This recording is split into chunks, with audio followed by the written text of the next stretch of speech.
ప్రభునందు ప్రియమైన దేవుని బిడ్డలకు మన ప్రభైన యేసు క్రీస్తు నామమున శుభములు కలుగునుగాక. ఈ యొక్క దినమందు దేవుని యొక్క వాక్య ధ్యానము కొరకు పరిశుద్ధ బైబిల్ గ్రంథం నుండి ప్రకటన గ్రంథాన్ని మనము ధ్యానం చేసుకుంటూ ఉన్నాం. 18వ అధ్యాయాన్ని ధ్యానం చేద్దాం. అటు తరువాత మహా అధికారము కల వేరొక దూత పరలోకము నుండి దిగివచ్చుట చూచి తిని. ఈ యొక్క వాక్య భాగము ధ్యానించేటుకు ప్రభు మనకు సహాయం చేయునుగాక. జీవజల ఊటలు by doctor Swapna online ministries నుంచి వెలువడుతున్న ఈ యొక్క వాక్య ధ్యానము మన జీవితములకు ఆశీర్వాదకరంగా ప్రభువు ఉంచునుగాక. ఆమేన్. పరలోకము నుండి మహాధికారము గల వేరొక దూత పరలోకము నుండి దిగివచ్చుట చూచి తిని. దూతలకు దేవుడు అధికారము ఇచ్చి ఉంటున్నాడు. దూతలకు వర్తమానము చెప్పుటకు, దేవుని యొక్క కార్యము నిర్వహించుటకు ప్రభువు వారికి అనుమతి ఇచ్చి ఉంటున్నాడు. మహా అధికారము కలిగిన వేరొక దూత పరలోకము నుండి దిగివచ్చుట చూచితిని. ఎక్కడికి దిగివచ్చి ఉన్నాడు? భూమి మీదికి. అతని మహిమ చేత భూమి ప్రకాశించెను. దేవదూతలకు ప్రకాశమైన వెలుగు కలిగి ఉండుటకు ప్రభు వారికి ప్రభావం ఇచ్చి ఉంటున్నాడు. ఆ ప్రకాశము భూమిలో ప్రకాశించింది. మన గాబ్రియేలు దూత ఆ యొక్క గొర్రెల కాపరుల దగ్గరకు వచ్చినప్పుడు కూడా ప్రకాశమానమైన వెలుగుతో వచ్చి ఉన్నాడు కదా. ఆ విధంగానే ఈ దూత మహా అధికారము కలిగినవాడు మరియు పరలోకం నుండి దిగి వచ్చిన తోడనే అతని చుట్టూ ఉన్న ఆ యొక్క మహిమ ప్రకాశము ప్రకాశించింది. భూమి ప్రకాశించను. After these things I saw another angel came down from heaven, having great power, and the earth was lightened with his glory. అప్పుడు ఏం జరిగింది? అతడు గొప్ప స్వరముతో ఆర్భటించి ఇట్లు అన్నాడు. ఆర్భాటముతో అనౌన్స్మెంట్ చేస్తున్నాడు. ఏమని? మహాబబులోను కూలిపోయెను, మహాబబులోను కూలిపోయెను అని. ఇప్పుడు ఎప్పుడైతే మహాబబులోను కూలిపోయిందో అది నివాస యోగ్యమైనదిగా లేకుండా ప్రభు చేసి ఉన్నాడు. అందువలన అది దెయ్యములకు నివాస స్థలమును, ప్రతి అపవిత్రాత్మకు ఉనికి పట్టును, అపవిత్రమును అసహ్యమును అయిన ప్రతి పక్షికి ఉనికి పట్టు ఆయను అని ఒక గొప్ప అనౌన్స్మెంట్ చేస్తూ ఉన్నాడు. బహు సౌందర్యము కలిగిన పట్టణముగా గర్వించిన పట్టణమునకు ఈ గతి పట్టింది. హల్లెలూయా. అందువలన మహాబబులోను కూలిపోయింది. అయితే దేవుని యొక్క వాక్యములో ఉంటున్న అనేకమైన ప్రవచనాలు నెరవేరుతూ ఉన్నాయి. యెషయా గ్రంథంలో 13:19 మనం చూసినప్పుడు, అప్పుడు రాజ్యములకు భూషణమును కల్దీయులకు అతిశయాస్పదముగా ఉండింది. అనగా బహు సౌందర్యము మహా ఐశ్వర్యము కలిగినది.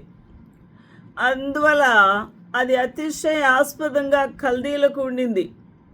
బబులోను దేవుడు పాడు చేసిన సొదొమ గొమొర్రా వలె అయింది. అది మరెన్నడూ నివాస స్థలముగా ఉండదు. ఈ యొక్క ప్రవచనము యెషయా ప్రవచించి ఉన్నాడు. అది నెరవేరింది. తరతరములకు దానిలో ఎవడును కాపురముండడు, అరబీలలో ఒక్కడును అక్కడ తన గుడారము వేయడు, గొర్రె కాపరుల తమ మందను అక్కడ పరుండనియరు. కాబట్టి అక్కడ ఎవరు నివాసం ఉంటారు అనగా నక్కలు అక్కడ పండుకొనును, గురిపోతులు వారి ఇండ్లలో ఉండును, నిప్పుకోళ్ళు అక్కడ నివసించును, కొండ మేకలు అక్కడ గంతులు వేయును. యెషయా గ్రంథము 13వ అధ్యాయంలో మనము చూస్తూ ఉన్నాము. వారి నగరులలో నక్కలును, వారి నగరులలో నక్కలును, వారి సుఖ విలాస మందిరములలో అడవి కుక్కలును మొరలిడును. ఆ దేశమునకు కాలము సమీపించి ఉన్నది, దాని దినములు సంకుచితములాయను అని ప్రవచించి ఉన్నాడు. అడవి పిల్లలు నక్కలును అచ్చట కలుసుకొనును. ఆ విధంగా ఆ యొక్క చువ్వపిట్ట దిగి విశ్రమ స్థలము అక్కడ చూసుకుంటుందంట. ఇర్మియా భక్తుడు కూడా ప్రవచనము పలికి ఉన్నాడు. అందుచేత ఇర్మియా 50:39 అడవి పిల్లలును నక్కలును అక్కడ నివసించును, నిప్పుకోళ్ళును దానిలో నివాసము చేయును. ఈ విధంగా ఆ బబులోను నిర్జనమైన కసువు దిబ్బలుగా ఉండును, నక్కలకు నివాస స్థలమగును. బబులోను పాడే ఎగతాళికి కారణముగా మారును అని ఈ యొక్క ప్రవచనాలు ఇర్మియా కూడా చాలా అద్భుతమైన ప్రవచనాలు నెరవేరిని. జెఫన్యా గ్రంథంలో 2:15 నా వంటి పట్టణం మరి ఒకటి లేదనియు, మురియుచు ఉత్సాహపడుచు నిర్విచారముగా ఉండిన పట్టణం ఇదే, బబులోనే, నా వంటి పట్టణమే లేదు అని గొప్ప చేసుకుంటూ మురియుచు ఉత్సాహపడిందంట, నిర్విచారంగా ఉండిందంట. కాబట్టి అది మృగములు పండుకొను స్థలమాయను అని దాని మార్గమున వారందరూ చెప్పుకొనుచు ఈసడించుచు పోమని సైగా చేయుదురు. ఈ వాక్యము కూడా ఈ యొక్క ప్రకటన గ్రంథకర్త యోహాను భక్తుడు రాస్తున్న ఈ యొక్క గ్రంథములో వేరొక దూత అనౌన్స్మెంట్ చేసింది. మహాబబులోను కూలిపోయెను, అది దయ్యములకు నివాస స్థలమును, అసహ్యమైన ప్రతి పక్షికి ఉనికి పట్టు ఆయను అని. ఏలైనగా ఎందుకు ఇలా జరిగిందట? సమస్తమైన జనములు మహోద్రేకముతో కూడిన దాని వ్యభిచారమును మద్యమును త్రాగి పడిపోయారు. ఆ యొక్క పట్టణములో జరిగిన వ్యభిచార మద్యమును త్రాగి పడిపోయారట మహోద్రేకముతో ప్రజలు. భూరాజులు దానితో వ్యభిచరించిరి, భూలోకమందలి వర్తకులు దాని సుఖభోగముల వలన ధనవంతులు అయ్యారు. ఇది విగ్రహారాధనకు సంబంధమైన ప్రతి దుశ్చర్యకు కేంద్రముగా ఉంది. ఐశ్వర్యవంతులుగా చేసింది వర్తకముల ద్వారా, వ్యభిచారం ద్వారా, విగ్రహారాధన ద్వారా. కాబట్టి దేవుడు ఆ యొక్క బబులోను కూల్చివేసి ఉన్నాడు. 4వ వచనములో మరొక స్వరము పరలోకము నుండి ఇలాగు చెప్పగా వింటిని, నా ప్రజలారా అని పరలోకము నుండి ఒక స్వరము వినిపించింది. మీరు దాని పాపములో పాలివారు కాకుండా ఉండాలి.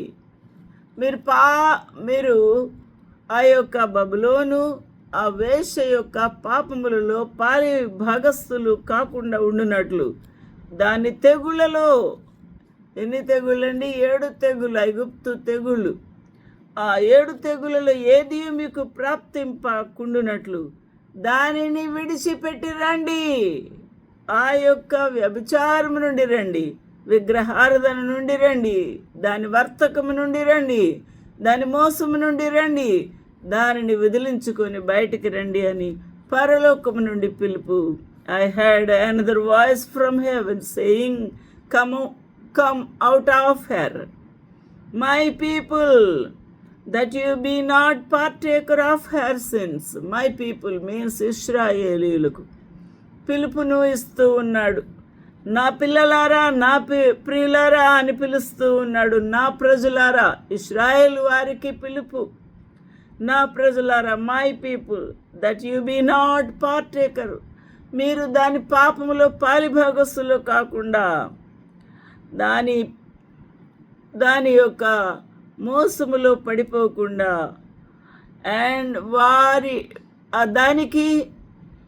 దాని యొక్క అనుచరుల మీదికి పడబోతున్న తెగుళ్ళు అవి మీ మీదికి రాకుండా మీరు బయటికి రండి. దాని పాపములు ఆకాశమును అంటుచూ ఉన్నాయి. ఈ ప్రజలు అర్థం చేసుకోవాల్సిన విషయం ఏమనగా, నేను ఏ పాపం చేశాను అనుకుంటారు, నేను ఎన్ని పాపాలు చేశాను అనుకుంటారు. కానీ ఈ భయంకరమైన స్థితిని మనం పరీక్ష చేసుకుంటే మన పాపములు ఆకాశమును అంటుచున్నాయంట. ఆ యొక్క బబులోను, ఆ విగ్రహారాధకులు, ఆ యొక్క వ్యభిచారము చేస్తున్న ఆ యొక్క వేశ్య యొక్క పాపములు ఆకాశమును అంటుచూ ఉన్నాయి. దాని నేరము వలన దేవుడు జ్ఞాపకం చేసుకుంటూ ఉన్నాడు ఎన్ని నేరాలు చేసిందో అని. అది ఇచ్చిన ప్రకారం దానికి ఇయుడి, దాని క్రియల చొప్పున దానికి రెట్టింపు చేయుడి. పనిష్మెంట్ అది కలిపిన పాత్రలు దాని కొరకు రెండింతలు కలిపి పెట్టుడి అని దేవుని యొక్క ఆజ్ఞ. బబులోను ఆ యొక్క రోమా పట్టణము ఆ యొక్క వ్యభిచారమునకు, విగ్రహారాధనకు, ఆ యొక్క గర్వానికి సాదృశ్యంగా ఉన్నది. కాబట్టి అది నేను రాణిని కదా, నేను రాణినిగా కూర్చుండుదానను అని అనుకుంటుంది. నేను విధవరాలను కాను అనుకుంటుంది. ఎందుకు విధవరాలు కాదు? ఎందుకనగా అది వేశ్య కాబట్టి, దానికి అనేక మంది దానిని వెంబడించుచూ ఉన్నారు కాబట్టి, అది అందరినీ పాడు చేస్తుంది కాబట్టి నేను విధవరాలను కాను అనుకుంటుంది. నేను ఆకాశపు రాణిని అనుకుంటుంది. తన మనసులో అనుకొనను కనుక అది తన్ను తాను ఎంతగా గొప్ప చేసుకుంది. తనకే అహంకారము, నేను పూజింపబడుచు ఉన్నదానని అని ఆ యొక్క భయంకరమైన వేశ్య, ఆ యొక్క భయంకరమైన వేశ్య అనుకొంచు ఉంది. కనుక అది తను తాను ఎంతగా గొప్ప చేసుకుందో, సుఖభోగములను అనుభవించును, అంతగా వేదనను దుఃఖమును దానికి కలగచేయుడి అని ఒక గొప్ప స్వరము వినిపించింది.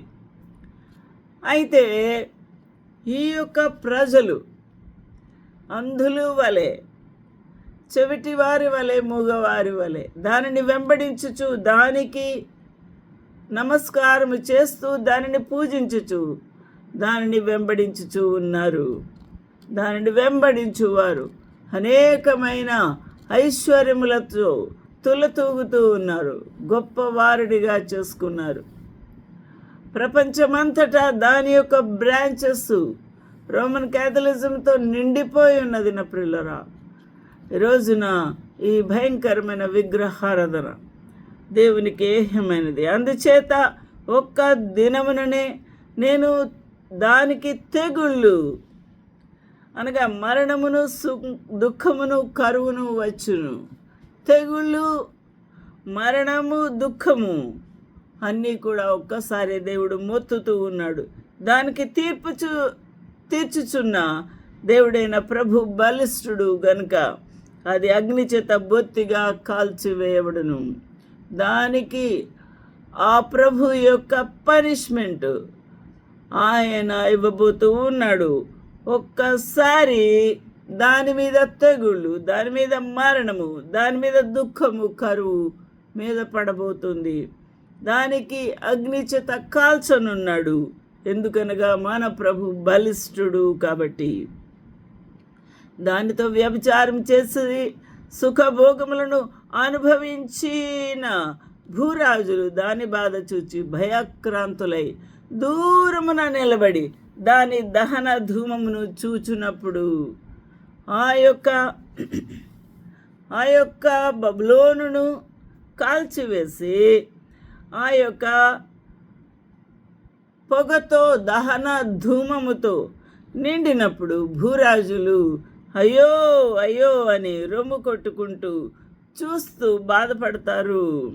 దాని విషయమై రొమ్ము కొట్టుకొనుచు ఏడ్చుచు, అయ్యో అయ్యో బబులోను మహాపట్టణమా, బలమైన పట్టణమా, ఒక్క గడియలోనే నీకు తీర్పు వచ్చాను కదా అని చెప్పుకుందురు. ఎందుకనగా భూరాజులు దాని వలన మోసపోయి ఉన్నారు, దానితో ఐశ్వర్యవంతులై ఉన్నారు, దానిని మోహించి ఉన్నారు, దానిలో గొప్పగా వారు వర్తకము చేసి ఉన్నారు. కాబట్టి లోకములోని వర్తకులు ఆ పట్టణమును చూచి ఏడుస్తారు. అది కాలిపోవట చూసి దేవుడు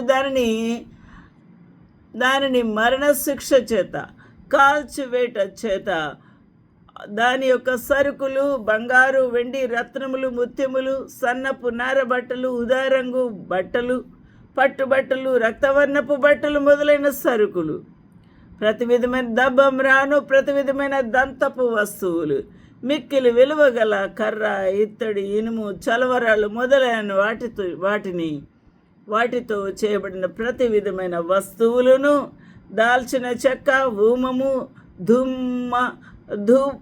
ధూప ద్రవ్యములు, అత్తరు, సాంబ్రాణి, ద్రాక్షారసము, నూనె, మెత్తను పిండి, గోధుమలు, పశువులు, గొర్రెలు మొదలగు వాటిని, గుర్రములను, రథములను, దాసులను, మనుషులను, ప్రాణములను ఇక మీదట ఎవడును కొనడు.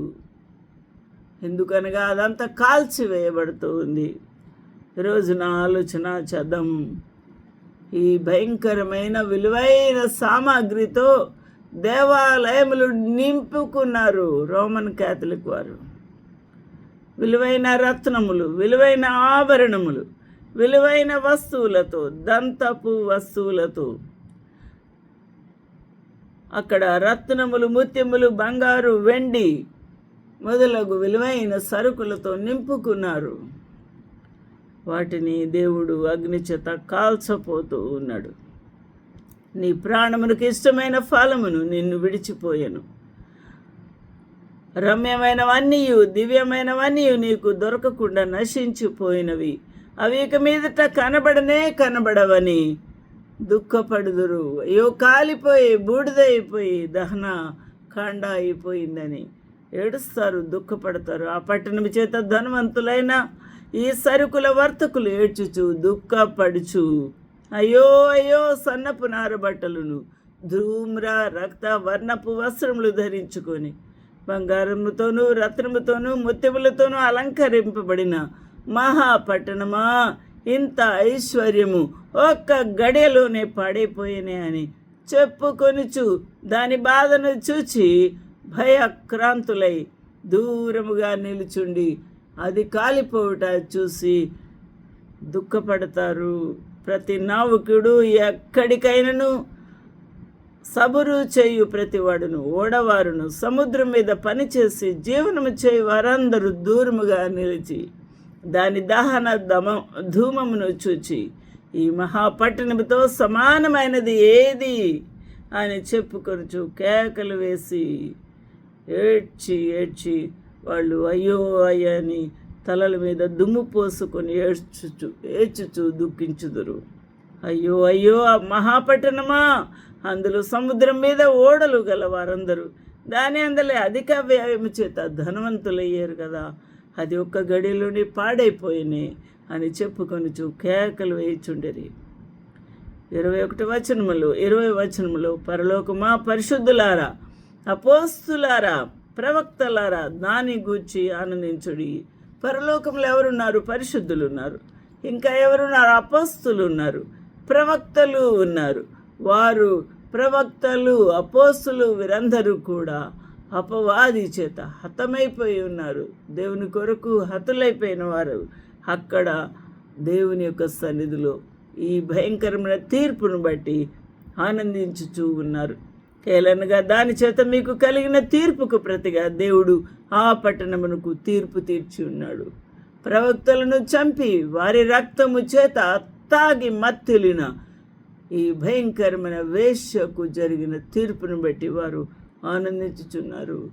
తన బిడ్డలకు, అపోస్తులకు, ప్రవక్తలకు, పరిశుద్ధులకు కలిగిన ఈ యొక్క భయంకరమైన శ్రమ, భయంకరమైన ఈ యొక్క వేదన అనుభవించిన వారికి బదులుగా దేవుడు తీర్పు తీర్చి ఉన్నాడు. 21వ వచనములో, తర్వాత బలిష్ఠుడైన ఒక దూత గొప్ప తిరుగటి రాతి వంటి రాయి ఎత్తి సముద్రములు పడవేసి, ఇలాగూ మహాపట్టణమైన బబులోను వేగముగా పడద్రోయబడి ఇక ఎన్నటికీ కనబడదు. దేవునికి మహిమ, ఘనత, ప్రభావములు కలుగునుగాక. హల్లెలూయా. నీ వర్తకులు భూమి మీద గొప్ప ప్రభులై ఉండిరి. జనములనియు నీ మాయ మంత్రముల చేత మోసపోయిరి. కావున వైణికుల యొక్కయు గాయకుల యొక్కయు పిల్లన గ్రోవి ఊదు వారి యొక్కయు బూరలు ఊదు వారి యొక్కయు శబ్దము ఇక ఎన్నడను నీలో వినబడదు. మరి ఏ శిల్పమైనా చేయు శిల్పి ఒక్కడును ఎవడును నీలో ఎంత మాత్రమును కనబడడు. శిల్పి కనబడడు. తిరుగటి ధ్వని ఇక ఎన్నటికీ నీలో వినబడదు. దీపము వెలుగు నీలో ఇకను ప్రకాశింపదు. పెండ్లి కుమారుని స్వరము, పెండ్లి కుమార్తె స్వరమును నీలో ఇక ఎన్నడును వినబడవు అని చెప్పెను. మరియు ప్రవక్తల యొక్కయు పరిశుద్ధుల యొక్కయు భూమి మీద వధింపబడిన వారందరి యొక్కయు రక్తము ఆ పట్టణములో కనబడెను. అందువలన పట్టణపు గతి అలా జరిగింది. రోజున ఆలోచన చేద్దాము. గర్విష్ఠుడై నేను చాలా ఐశ్వర్యవంతురాలను, నేను విధవరాల్ని కాదు అని ఎంతో గర్వంతో ఉన్న ఆ యొక్క మహాపట్టణము నాకన్నా మించిన పట్టణమే లేదు అని గర్వించి ఉంటున్నది. అందువలన దేవుడు దాని గర్వం అంతా కూడా ఒక్క క్షణంలోనే తీసివేసి ఉన్నాడు. దేవుని యొక్క తీర్పులు అగమ్య గోచరములు. ఆయన బలిష్ఠుడు, మహాశూరుడు, యుద్ధవీరుడు. తన బిడ్డల పక్షంగా ఆయన న్యాయము తీర్చువాడు. ఆయన తీర్పులు భయంకరమైనవి. ఎవరు దాని ముందు ఆ తీర్పుకు తాళలేరు, నిలవలేరు. ఆలోచన చేద్దాము. ఈ రోజున బబులోను కూలిపోయాను. నేను రాణిని కదా, రాణిగా కూర్చుండు దానను. నేను విధవరాలను కాను. ఎప్పటికీ కూడా నాకు బాధ, దుఃఖమే ఉండదు. దుఃఖము చూడనని తన మనసులో అనుకుని విర్రవేగింది కనుక అది తను తాను ఎంతో గొప్పగా చేసుకుంది. సుఖభోగములను అనుభవించెను. అంతగా వేదనను, దుఃఖమును దానికి కలుగా చేయుడి అని ఒక గొప్ప స్వరము పరలోకం నుండి వినిపించింది. ఆ విధంగానే జరిగింది. అయ్యో అయ్యో అయ్యో అయ్యో, బబులోను ఏమైపోయింది?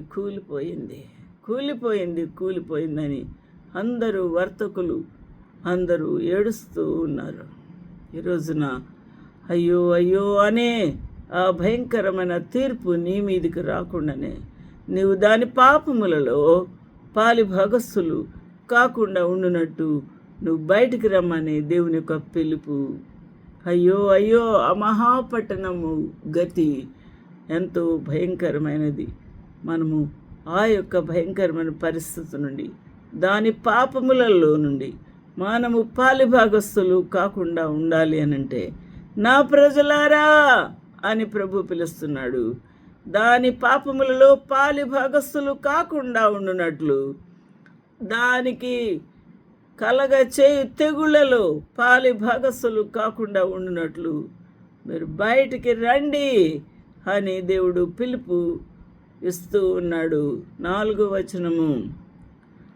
మరి ఒక స్వరము, ఇంకొక స్వరము పరలోకము నుండి ఇలాగ చెప్పగా వింటిని, నా ప్రజలారా మీరు దాని పాపములలో పాలిభాగస్తులు కాకుండా ఉన్నట్లు, దాని తెగులలో ఏదియు మీకు ప్రాప్తింపకుండునట్లు దానిని విడిచి రండి. బబులోనును, వేశ్యను విడిచి రండి అని దేవుడు తన ప్రజలకు పిలుపును ఇస్తూ ఉన్నాడు. నీవు ఆ యొక్క వేశ్యను, ఆ విగ్రహారాధన, ఆ పాపమును, ఆ బానిసత్వమును విడిచిపెడతావా? అలా అయితే ప్రభు యొక్క తీర్పు నీ మీదికి రాదు, లేదా పాలిభాగస్తుడు అయిపోతావు. ప్రభు మనకు సహాయము చేయునుగాక. దుర్గతి పట్టింది మహాబబులోనుకు. మనకు దుర్గతి పట్టకుండానే మనము విడిచి బయటికి వద్దాము. ప్రభు మనకు సహాయం చేయాలని వేడుకుందాము. అయ్యో సహాయం చేయు ప్రభు అని అడుగుదాం, ప్రార్థిద్దాము. మహాపరిశుద్ధుడానికి స్తోత్రములు. ఎంతమంది అయితే ప్రభువా ఇంకానైనా మహాబబులోనుతో, ఆ వేషతో, ఆ పాపములతో పాలిభాగస్తులై ఉన్నారు, వారిని విడిపించమని అడుగుచున్నాను. వారు సరి చేసుకొని బయటికి రావడానికి మీ కృప దయచేయమని, వారి పాపములు క్షమించమని బతిమాలుకుంటూ యేసు పరిశుద్ధ నామమును బట్టి అడుగుచున్నాను తండ్రి. ఆమేన్. ప్రభు మిమ్మల్ని దీవించునుగాక. ఆమేన్.